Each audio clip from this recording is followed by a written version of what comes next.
Thanks for listening to the Replatform podcast, sponsored by Patchworks and hosted by me, James Gurd, and my co-host, Paul Rogers, who are, for the first time, have recorded in a room together rather than remotely. Well, we've done one. Have we? I can't remember. It's been that long ago. But if this is your first time on the podcast, we bring you interviews with industry thought leaders, and we speak to a lot of e-commerce retailers, and we help people understand around e-commerce strategy, customer experience, and the intersection with technology. Today, we are doing our Talking Heads, where me and Paul sit down and chat about things in the industry. We do one every month around a roundup of what we're seeing and what's interesting out there. So I hope you enjoy it. All we ask in return for all this amazing free content is, can you share our posts, let other people know about the podcast to get us new listeners? And if it is your first time, give us a rating wherever you are listening. So we're going to talk about what we're seeing in the market right today in the February roundup. So let me kick off. There's a lot of stuff going on. We're just going to pick out some of the interesting stuff we see, some of the key trends with our clients, or interesting news we picked up from other people. First one is, and I guess it's an inevitable AI klaxon because everyone seems to be obsessed with AI. But actually, we're starting to see some real practical use cases and trend in terms of adoption of it rather than just talk about it. And the big one is around customer services. And we'll talk a bit later about what we're seeing amongst our clients. But the big news this week that we've seen, and this comes via Tim Richardson's newsletter, which is well worth signing up to on LinkedIn if you haven't already, is about Klarna announcing that their AI chatbot for customer services, which they are using to service customers for regular inquiries around things like refunds, returns, etc., is actually now doing the work of 700 people. So they have a global workforce of about 3,000 people in customer services. It's going to reduce to 2,300 because the role AI is providing. So AI enables mass inquiries to be handled at scale and to handle repeat types of inquiry and automate responses to avoid humans having to be involved and to free up humans on more value add tasks.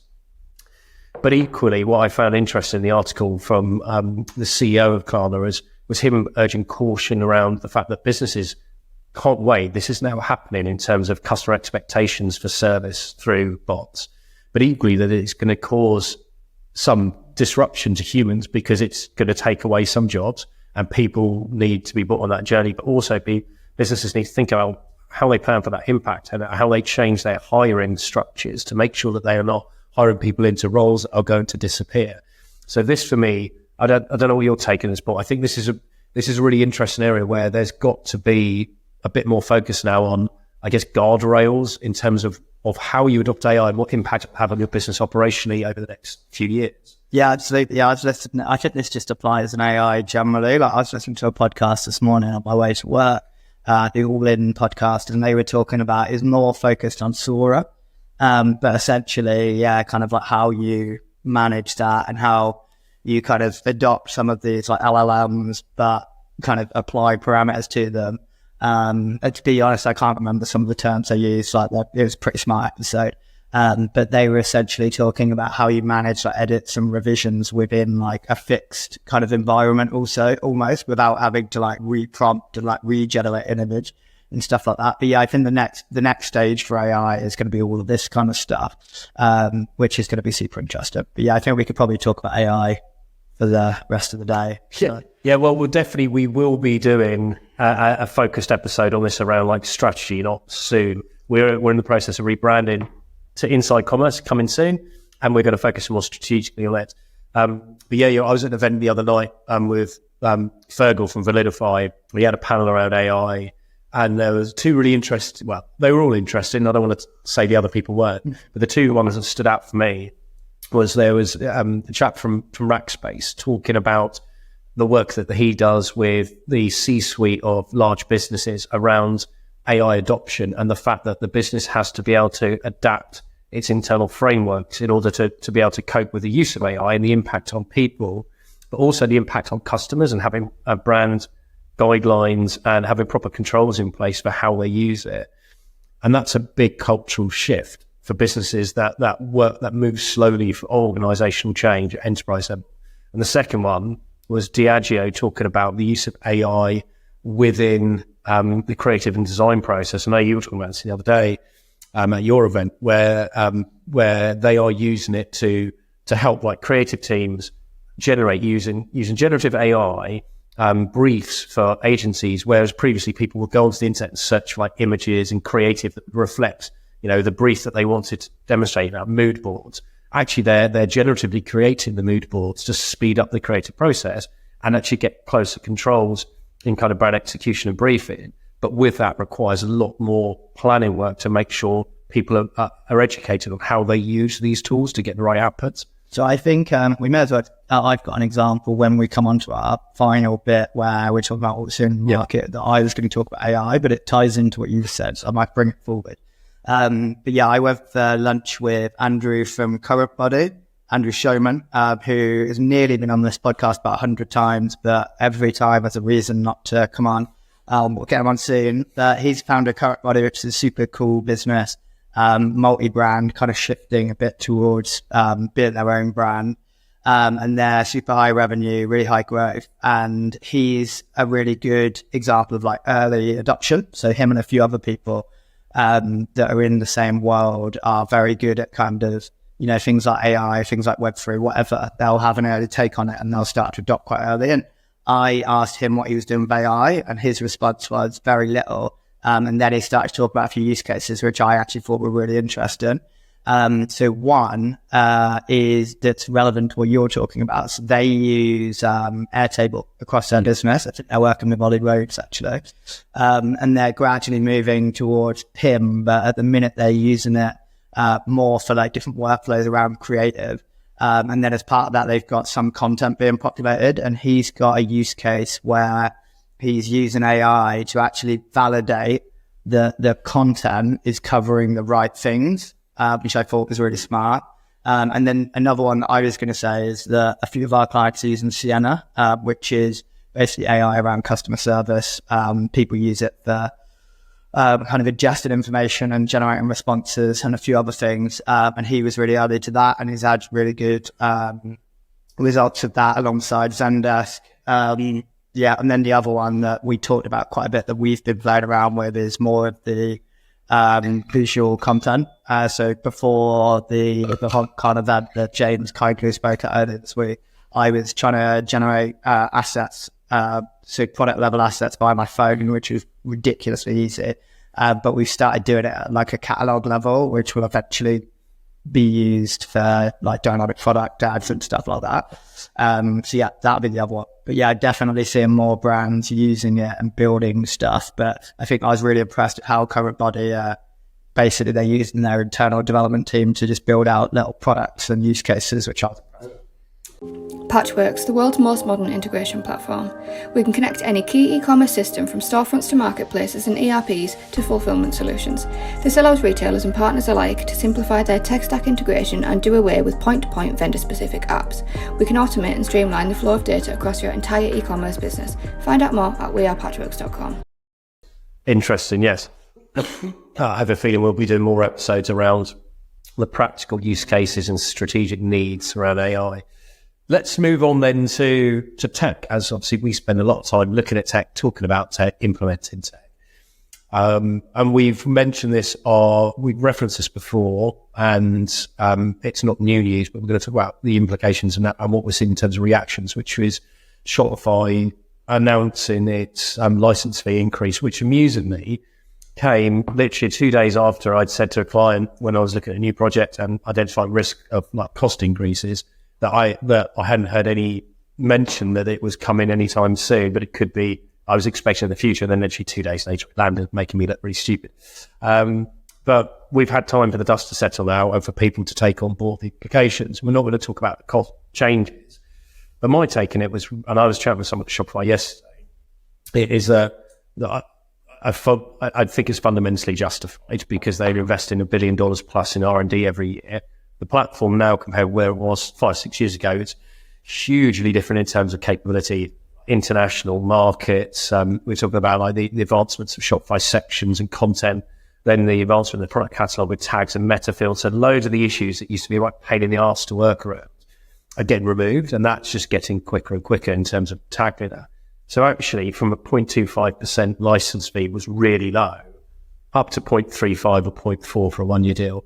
Does not feel an onerous one, but when it comes as a surprise, it can unsettle people. So where are you seeing the reaction? Yeah, so I've seen various reactions. Definitely seen a lot of competitor vendors using it to try to use it to their advantage, which I don't think will surprise anyone. I've been in various different groups, and I've seen some people definitely more frustrated than others.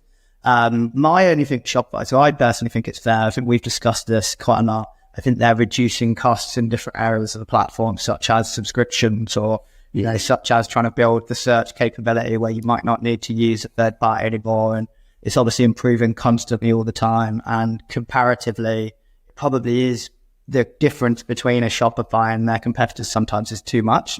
So I think they're within their rights to do it. I don't think they delivered it amazingly well. Mm-hmm. That's the only thing I would say is there wasn't really any warning. And the thing that Shopify have done historically that I thought they were getting a lot better at was they'd pre-warn partners at the time. And I don't think that happened this time. So that's the only thing. And I think they probably could have maybe justified it a bit more within the comms. But overall, I think it's completely fair. And actually the interesting thing that I have to say, I'll say it so that you don't have to. So in the past, we've done episodes and you've talked about you've openly said you can increase their prices over time. And I said, I don't think it's part of the strategy. And it doesn't surprise me too much. And I think the amount they've increased is fair, but I do still think the strategy is mass adoption and them becoming the windows of commerce. And then they can either monetize through payments or their relationships with companies like Globally or whatever else, or they can figure out new strategies. But yeah, super interesting, but you're welcome to say I told you so. Smug grin when he said, no, it's not coming. I was like, I was sure it is, mate. It's coming this year. Yeah, it came way quicker than I expected. Yeah. But you're right, though. I think the way they landed it was rubbish. And considering how amazing they are at landing product news around editions, which I consider, to me, is the best execution of roadmap marketing I've seen in the industry. I was really surprised by it, especially I'm not a senior Shopify partner. I'm not a big age. I bring projects to them like I bring projects to BigCommerce, other platforms. You're really well connected. You go obviously part of the Shopify Council, etc.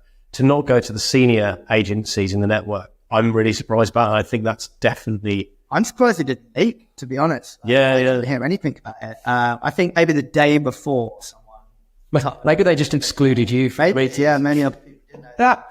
The other thing I would say is I do think alongside the price increase, which is obviously going to benefit them, I think the bigger strategy was we'll keep the price the same, but you sign a 3-year contract. Yeah, and I think it's too easy for other platforms to basically come in and be like, we'll charge you a license fee, we just want your logo. Or, we'll put the bill for the build if you go and migrate to us or whatever. And then, you've got people on a rolling monthly contract. So I think that's a no-brainer. That will add a lot of stability, similarly to how Azure Salesforce, where you have to plan, 12, 18 months in advance if you're going to re-platform. Yes. So that's very clever. And I think that's just as important as the revenue. Yeah, it is. It's great for existing customers because, let's face it, if you're going to renew, you're not going to do it for 1 year.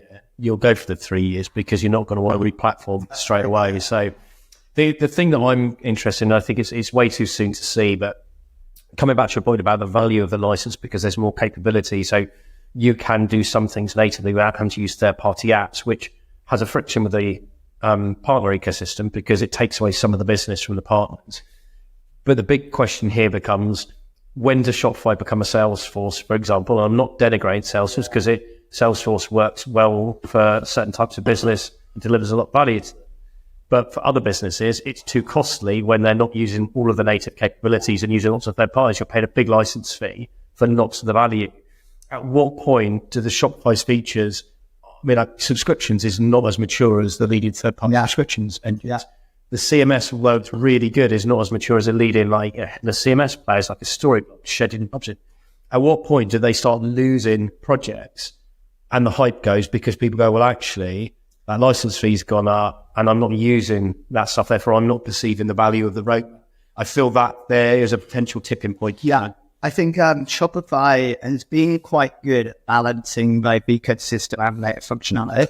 So it feels like, in a lot of cases, they'll first introduce the APIs in order to potentially build something, but it's going to be a huge amount of time and resources to achieve the same as what's already out there. Then they'll build a native capability, so Shopify email or Shopify subscription now, whatever else.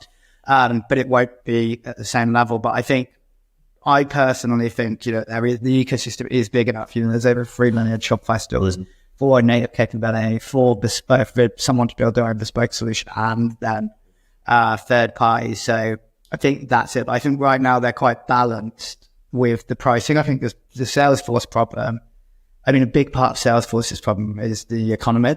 It's like everything around Salesforce, like that product or that business is built for everything to just cost a lot of money. Like the SIs have to make a certain amount of money. Even like some of the commercials around tech partners and stuff, like there just has to be a certain level of like income for everyone around Salesforce, whereas deep down, I think Shopify is building a solution for the merchants only. And their partner ecosystem has been important. Their growth is important, but they're not like some of the other platforms that are realistic, where they're first, they're merchant first, and they want to commoditize. And partners are a part of the strategy, particularly going into enterprise. And then I think they'll figure out how they monetize it. And I think they're a bit less one-dimensional than just license income. That's the only thing. They're like a super strategic business. I think Toby is, a visionary, and I think they'll be really creative. And I think, if you look at the average Shopify enterprise user, realistically, majority are going to bring in payments income, POS income. There's like potentially wholesale B2B now. There's so much revenue for that. Yeah, that is a good distinction. I think actually say that it's built for merchants, because the cost of doing things is lower. The ability to turn things on, ability to release, and the lighter test it. I know there are always exceptions, but I think that's a good differentiation. Right, let's move on. So let's talk about technology, because what's happening, interesting things, interesting conversations we've been hearing. So I had a really nice chat with somebody very well, Liam from Harper Concierge, who are grown really quickly in the premium space for providing like white glove concierge services to luxury brands who want to give like VIP customers white glove service of let us deliver it, you try it on. Very, very smart. They launched a new service, which is the Triumph 5 one, which is on Rixo. Am I saying it right? Rixo. Yeah. RIXO. Where before checkout, you can select whether you want to buy it or whether you want to try it. And the Triumph service is managed by Harper and is backed by Signified. So they take the fraud risk, which is the really smart bit, because obviously that takes away the concern of the retailer. Basically, the products disappear, what do I do? And they manage, therefore, the product flows back through the normal returns process. Customer gets it delivered in the standard delivery mechanism. They get to keep it for 5 days, and any items they don't want, they send back, and they get refund, and the items they want, they keep, and they get charged for. And this was done from there. There's data modeling done to understand, like with customers, what the issue was and why people were like getting items or then returning them too quickly, or not committing to purchase, and because people feel like needed longer to think about a purchase. So really, really smart service. It's obviously early days, but I can totally see this growing in popularity for people trying to reduce some of that friction and concern around purchase, and also reduce returns rate is one of the elements of this. And this is a big value play of giving people more time to think and have it and try it and get used to it. And normally you find once somebody's used something for a bit of time, they're less likely to return than just, I've got a package, so I'm just going to send it back unopened. What did you make of it? Yeah, I really like it. I get on very well with it because he plays a similarly low standard of golf to me compared to some of the other people we play with. And we get on very well. I think, so I've spoken to him and Rixa about it actually. And I think one of the big selling points that he's always said is AOV, because as part of the process, I'd encourage you to try other similar items. And then essentially, if you end up with 5 items, you might keep 2 instead of buying 1. Yeah. And I think he's got some stats around that for the actual concierge service. I think there's probably an education piece for like consumers and retailers, but I think it's high potential. I really like Harper as well. We've got a few clients that use it for, concierge and same day delivery in London. Yeah, and people really like it. I think he's got some really good data as well, actually. And I know we both spoke to him about coming on. But yeah, it'd be interesting to see how much he's willing to share, because obviously his concierges, or what I would call it, are sat with customers for half an hour. They try things on, and they've got like pre-questions they're asking. So he's got some really interesting consumer insights as well. Yeah, I think that's the untapped part of what he's doing, is the consumer insight to feed back to help sharpen merchandising strategy and product strategy. I think that's really interesting. And the other comment that he made, which I thought was another one interesting thing to keep an eye out with him, is that he's got some more mass market merchants now who want to elevate the brand and attract a more premium and aspirational customer. And by offering this type of service, even though it's not relevant to their core, like especially the concierge white glove bit, helps them to package a service and a proposition to a different market. Really, really interesting. The other bit of tech that I've discovered, and it's not new, but it's originated in Australia, now making ways in the UK market. And let's start with the issue. The issue, and I've got a couple of clients at the moment who already talking to me about this issue, and they want to fix it one in a re-platform. And this is just a common issue. Orders get placed, they get processed, they are shipped down into ERP or warehouse management systems, and they can't be touched. They can't be edited. It's very rare for people to have a process where an order is editable within the ERP because of all the operational implications it has on that, especially if it's a big invoice. And people who end up with manual workarounds, where they might have a manual workaround with someone in the warehouse who holds an order while they change something or add an item in, and it's convoluted. But most people end up just cancelling the order and then creating a new one, which is, again, it's a faff and a pain in the arse. So this app, which is Shopify only at the moment, order editing, smartly works through checkout extensibility to give people that window of opportunity. So prior to the order being pushed down to the other systems, it allows them, the business can set threshold of like 30 minutes to 60 minutes.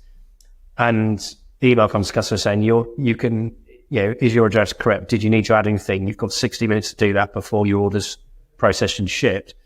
Taken away loads and loads of customer service issues. And he's got some data from one of the merchants in terms of they time-stamped how much savings from customer service time, and that therefore gave them the ROI to pay for the tool, which I think is very cool. I think that's really interesting. So I've not looked at the tool, but if that does it in the way that I assume it does, because all of our clients want to do post-purchase recommendations, but the issue is that everyone, like even those using middleware, that is such a back office intensive process, because delaying the order going down to the ERP is a nightmare. And then as soon as you actually send the order down, you can't then, or you could, but you need the wrong bottleneck style people involved in order to edit an existing order. So if this works the way it does, I think that could open up a lot of revenue, because most of our clients that want to do it just give it up because, their IT team or ERP SI need to be involved. Yeah, the cost of doing it at the ERP level with any customization or any edit, if it's not set up already, is prohibitive normally. Anyway, bandwidth as well. The interesting thing, and I haven't found out how yet, and this is the next conversation I want to have. My last LinkedIn newsletter has more info on it. It's got a link to Hamish McKay, who's the guy who's co-founder, really smart chap. Hit him up for more info. Is that he said he's done some work on a project to fix the issue with editing with NetSuite, which is obviously at the ERP level. I don't understand. I haven't got into it, but I know that he basically got some help from Aaron at High Cohesion to help understand that ERP process piece, to crack that so that it could work in that way. So that's the next level I need to dig into to find out what. Yeah, it'll be something to do with in any other platform. You just change the order status. But yeah, it'd be interesting to see how he's doing. Just get him on the podcast. Yes, we will do. My next one. So this is kind of going backwards, but also moving on to the next section, which is the things that we're seeing amongst our clients. My next one was going to be, and I thought of it because you mentioned Harper. The one thing that we've seen a lot of recently is people are like obsessed with cities. So in our case, mostly New York, LA and London are like the three big cities for revenue. And we've seen like a big resurgence of last mile and same day delivery options. And Harper is one of those because they cover London, and then there are a few others in the US. But that's definitely a trend that we've seen that I didn't have listed down, but you inspired me to. I am inspirational, it is true. Shall I come on? Yeah, go through it, mate. Crack on. So another one I've got is the solution called Visually that we were looking at a little while ago, and then more recently we've had quite a few clients start playing around with, and our team are playing around with, and it's basically no code A/B testing. They do personalization and a few other things as well, but we've mostly used it for just testing. And it's really cool. So it's basically an edge technology, and then it inherits your theme, and then it allows you to basically adapt the front end without needing developers. So that's pretty cool. That's Shopify only. Another big focus we've had amongst our clients at Epic and new, and people are definitely talking about more now, is that same first party data piece. So partly due to tracking and then partly for personalization. But basically a lot of people are moving towards maybe instead of that kind of 10% off email and potentially SMS data capture, towards building an account, and then as part of that process, requesting more information and then surfacing that on the front end, but also pushing it into their CRM or CDP. CDP is another focus alongside that. Another one that surprised me a bit over the last few months, and maybe it's our clients more so than the market, but we've seen quite a few people looking at or releasing native apps. So Represent as a client of ours have just released theirs. We've got a few others working on them. But yeah, we've probably got 4 or 5 clients actively working on a native app.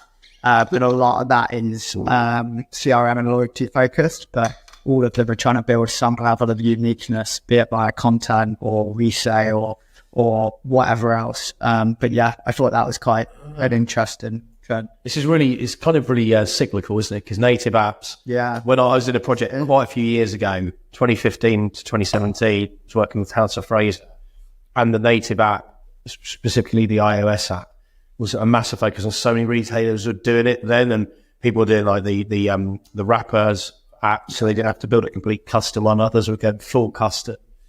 And then it just, app usage, app installs, and longevity of app users for retail dropped off a cliff, and people stopped doing it. And the web capabilities, especially around it's exactly. And then the ability with the capabilities of modern browsers, the capability of things like offline mode, notifications. So I'm really intrigued to see it go back. The drivers have typically been, so there's a lot of data around like customers being more engaged, so repeat customers being more engaged within an app. And then the other one is the value of push notifications, which is pretty high based on what I've seen. So yeah, they've been like the main drivers. And also it's like, it could be a better environment for like non-transactional experiences. But yeah, I thought that was interesting. And then the last one I've written down, which I don't think is for Hugo or anyone else, it's the same like obsession with new customer acquisition. And I think more of our clients have started like adapt their site for new customers now, which is a trend, and building more like, purpose-built landing pages and more kind of like brand experiences to try and get people bought in if they're, paying for traffic or, getting customers from anywhere else, just trying to like really design experiences for them rather than just having like the same kind of funnel experience. Isn't it brilliant, having worked in e-commerce for so long? Like these conversations happen, then other stuff comes in, and then you realise that there are fundamentals that you should always do that shouldn't be lost sight of. Yeah. They then suddenly become back in focus, and probably because a newer, younger generation of e-commerce managers, execs, etc., are now starting to grow their capabilities and skills, and the tools are there to enable you to automate and execute this without so much reliance on developers. So I'm glad, because landing page optimization for me is something that people have taken their eye off the ball on. And it doesn't just mean creating loads of new ones. It can just mean dynamically changing content on a page so you get marked in to merchandising consistency. So I'll be chatting with a few content on that. The thing with this, I didn't know there's nothing new here, but the thing that I guess I often lose sight of is our client is more of a preview brand. So I think some of, particularly that landing page applies at like, some of the like really high growth D2C brands, or like certain categories like the health and wellness sector. It's more that I think it's maybe working its way up. Yeah. But yeah. Do you want to go through your... I'm not going to, because a couple of things you said, I'm not going to duplicate on that. But I think, interestingly, what I've seen is I've seen a couple of my clients who are really interested in getting into deeper detail around attribution, because they are, as you said, spending a load of money on acquisition. I've got a client who's, I think, it's spending 50k plus a month on media acquisition. They're driving really good ROI in the sales, but don't have the visibility of what the long-term impact, like how good are those customers are. Are they giving away discounts to too many people who are poor customers and therefore they don't have the long-term profitability? Are they underestimating actually how much they can invest in their acquisition offers to get even more people acquired because the long-term profitability is really good? I just introduced one of my clients to Russell McAfee at Ringside. And if anyone out here who's not into data attribution, doesn't know, thinks they have an issue and needs to speak to an expert, go and have a chat with Russell and the team at Ringside. They are really smart in what they're doing with their tool. I'd like to profess to understand it all fully in detail, but I don't. One, I think we've definitely checked as well. And it's really, I think that's a really interesting area because, I mean, it's an interesting one where Shopify, again, has developed some kind of competitive advantage because, so I don't know how much you've looked at Triple Whale on Northbeam, but Triple Whale in particular, it's like commoditized, like kind of the first, like, or an entry level attribution. So probably 70% of our clients, or even maybe 90% of our clients either use our kind of, right. And it was originally like a few $100s. Now it's more sophisticated and more expensive. But they've basically got every brand doing over 10 million, spending over 100 grand a month to start looking at it. And then Northbeam is arguably like a level above. It's a bit more expensive. And then the other one I was going to mention was Phosphor, who have kind of built a similar-ish solution, but more like agnostic. And we've had loads of clients using them as well. And I think there's pros and cons to it. And one of the interesting things, again, I think it's helped them become a commodity that I only just found out is that TikTok, if you're spending a certain amount, will pay for the first 6 months to justify doing TikTok ads. So their model will essentially prove the value of TikTok. But yeah, I think attribution's a really interesting area because Facebook and Google have just open sourced their attribution models as well. Their sense is to like Robin and forgot what the other one's called. But yeah, I think it's a whole new space, like compared to a few years ago when you just had like a Dometry and like Google's proprietary solution, and it used to cost like hundreds of thousands of pounds. Yeah, interesting. An area I love because I don't know in detail because it's not my expertise. Therefore, I love speaking to the specialists who can educate me on it. The other thing, I guess the other go to pull out key trends I've seen with my clients is I'm seeing a real split at the moment I've seen an uptick in people interested in re-platforming. Last year, it's much quieter, and it does tend to go cyclically, and also the economy has dampened people's enthusiasm for big capital projects for understandable reasons. So I've seen a bit of an uplift in inquiries and interest. I'm seeing a real split right now. I used to see kind of get more of a spread across different platforms. So I'm seeing almost like a 50-50 split between DC brands who are predominantly looking at Shopify and B2B, looking at BigCommerce, those who want to go down to that SaaS route where you've got somebody providing you with the application support host and you don't have to worry about that. And I'm talking non-headless here. I'm talking people who are using like the themed approach in these platforms, which is interesting to see that people are, I think people are kind of cognitively differentiating between Shopify and BigCommerce at this moment. Before, I've seen a lot more interest in people wanting to know. I've had more people question me about Centra, who Centra are, what do they do, who do they sue, how does it work? Not yet been able to get a project. I haven't found a project where I can bring it to the guys at Centra. I really rate them because I think they do. They've got some really smart SIs out there like Lime Sharp and Brevin. So I'm really hoping, that's the one I'm really hoping to this year. So if anyone out there, client-wise, is considering Centra, I would love to chat to you and I'll happily invest a bit of my time to support you on that. Yeah, I think we've definitely seen a lot more people looking at them as well.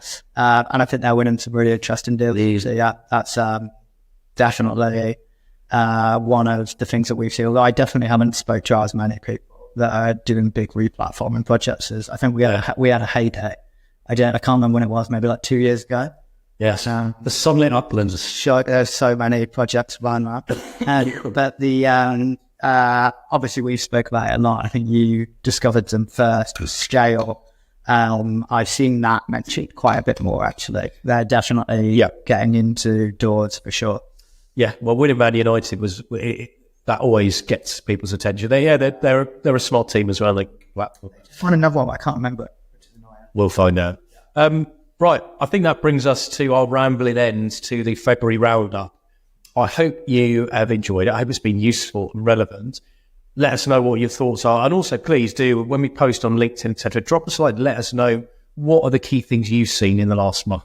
What's got your attention in the e-commerce and tech space? We'd love to hear as well. Until next time, and don't forget to leave us that rating if you haven't given us one before.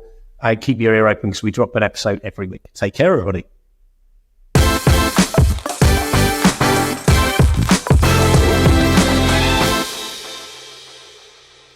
For more information on this topic, head over to replatform.fm for our audio podcasts. To discuss a project, or if you'd like to chat about any of the topics covered in this episode in more detail, please reach out to myself, James Gurd, or my co-host, Paul Rogers, via LinkedIn and Twitter. Thanks again for listening, and keep your ears peeled for the next episode.